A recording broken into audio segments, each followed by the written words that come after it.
you are our Queen of Hearts. Kinsey and Cuddle Bear. Kinsey and Cuddle Bear. That's a product line. Don't tell Meghan. She'll release that as a product line. We'll end up in American... What's it called again? Oh, American Riviera Orchard. American Riviera Orchard. Oh, it's so lovely. Now, Martha Stewart... Now, of course, do you guys know who? Do you know who Martha Stewart is? Yeah, Martha Stewart was like the queen of sort of cookery lifestyle, all of that sort of stuff. Then didn't she do some time in jail and then she was released? Spent a little time in the slammer. Spent a little time in the slammer. I believe it was stock issues, like some trading issues, like she got wind that something was going south, and so she insider trading. Because there was an interesting show that I got really addicted to, which was The Apprentice. She did a series of The Apprentice where she was actually here it would be Lord Sugar, but there it was the Donald Trump person. I'm sure I watched that. Did I imagine that? I mean, I could definitely see that. But yes, so she is just this all-around guru. She tells you how to plan your parties. What's the perfect playlist? Here's the recipe. Here's everything you need. How should you decorate your table?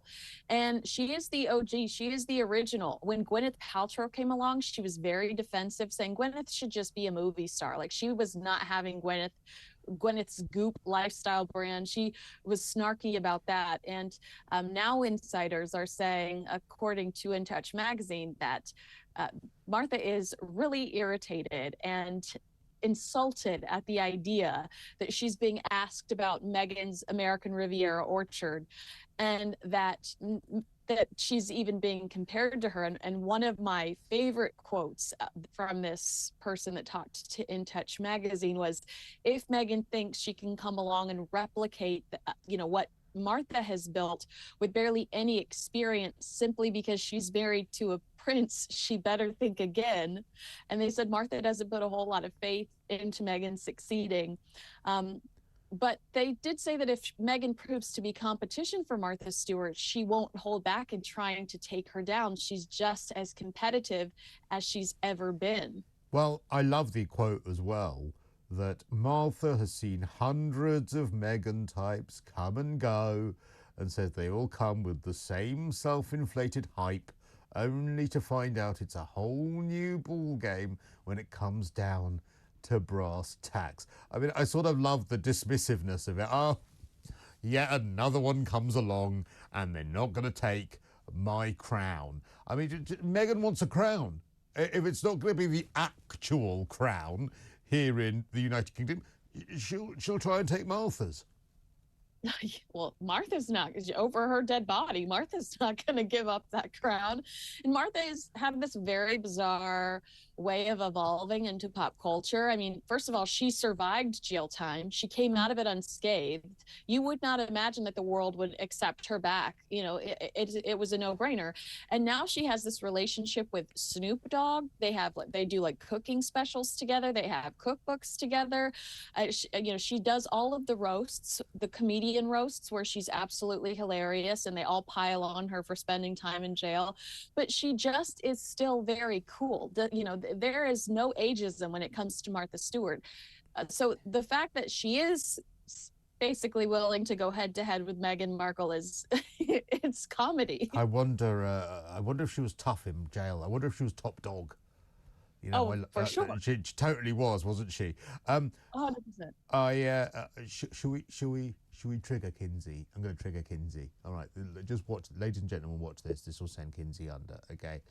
Because, of course, we were talking about Meghan having the crown, but, of course, with the sickness and everything that's happening in the royal family, with Prince Harry and Meghan, not far down the list of succession, imagine that we ended up with King Harry and Queen Meghan. Why are you doing that? What are you doing here? What are you talking about? I'm just saying that is something, who knows whether that could happen. We might have to call on them to step in and be the next king and queen. What do you think about that, Kinsey? That's it. She's gone. She can't bear. She can't even entertain the thought. She can't even look at me. She's so horrified. She can't even look at me.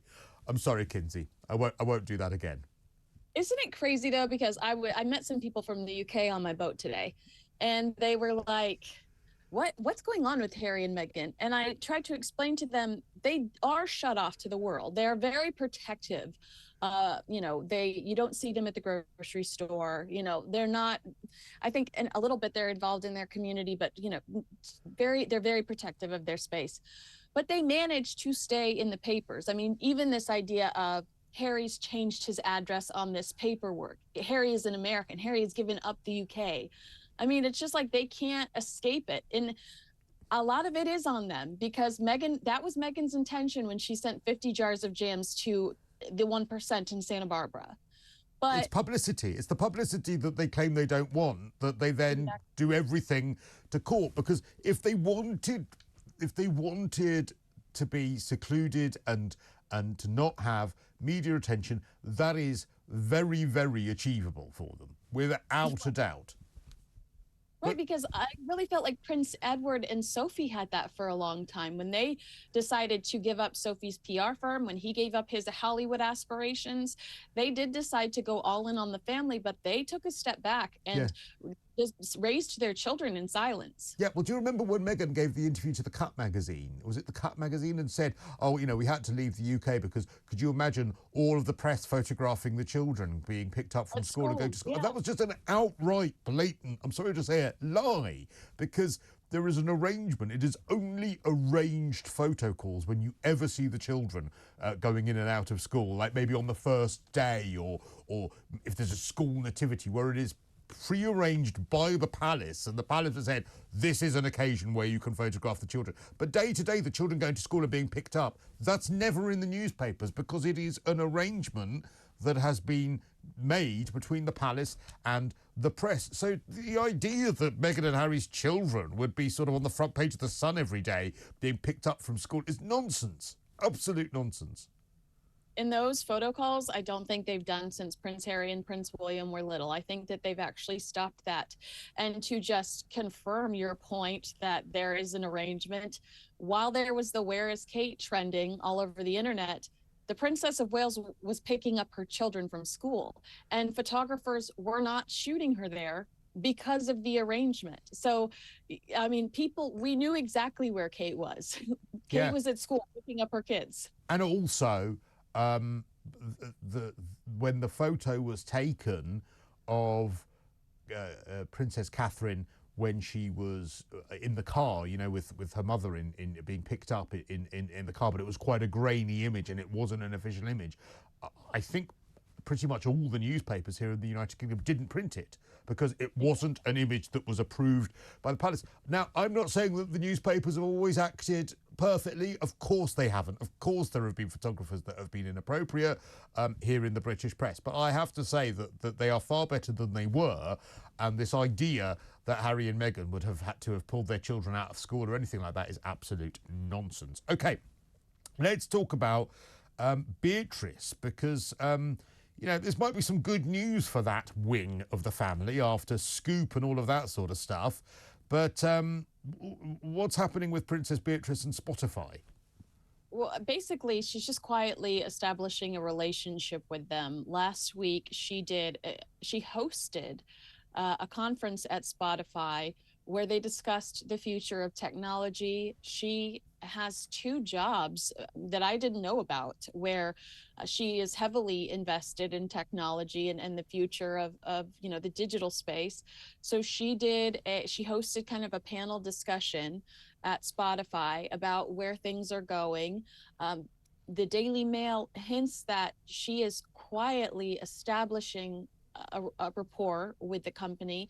Who knows? Her mom has a podcast, so Princess Beatrice could very much launch her own as well. But I feel like the tone of the article is Beatrice having this great relationship with Spotify, but trying to keep it quiet, afraid that it might upset Prince Harry and Meghan Markle because they were so publicly humiliated by that failure. Yeah, and they also just were lazy. I mean, that's what Spotify executives essentially said, that they were lazy grifters.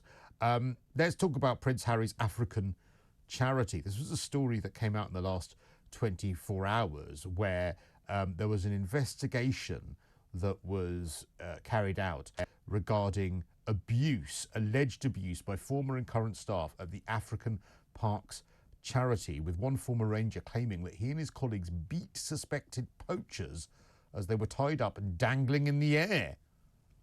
I mean, this is a horrible story that just keeps getting worse and worse. It's not just physical abuse, it's not just torture, but it's also sexual abuse. But one thing that I took away from this new investigation is that African Parks bosses, while Harry is I think, you know, what Harry and Meghan said about the royal family is basically silence is, what did they say? Silence is... It's almost like an admission of guilt. Endorsing. And no, they said that it was an endorsement. Yeah. That the fact that the royal family didn't take up for Meghan, it was an endorsement of the harassment. Well, Harry's silence in this African Parks drama, I mean, is it not basically an endorsement? And so what's interesting about this new investigation is that they revealed that African Parks, the bosses, have allegedly debated whether Harry was still a useful connection, was still a valuable asset to them after his departure from the royal family. And they don't necessarily want him, although, you know, he was promoted as to the governing board of directors last year.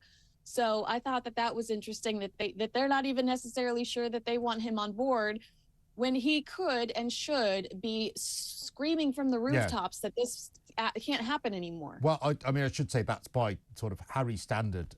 You used the word endorsement based on what he'd said about the royals. You're quite right.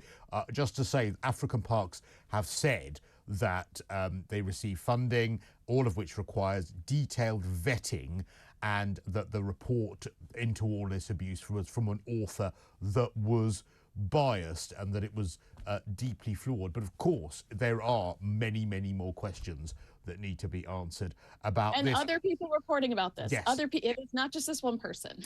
Listen, kids, we've got to leave it there, but always wonderful to talk to you. That's Kinsey Schofield with her Right Royal Roundup on a Sunday. Kinsey's Right Royal Roundup. And coming up in the next hour,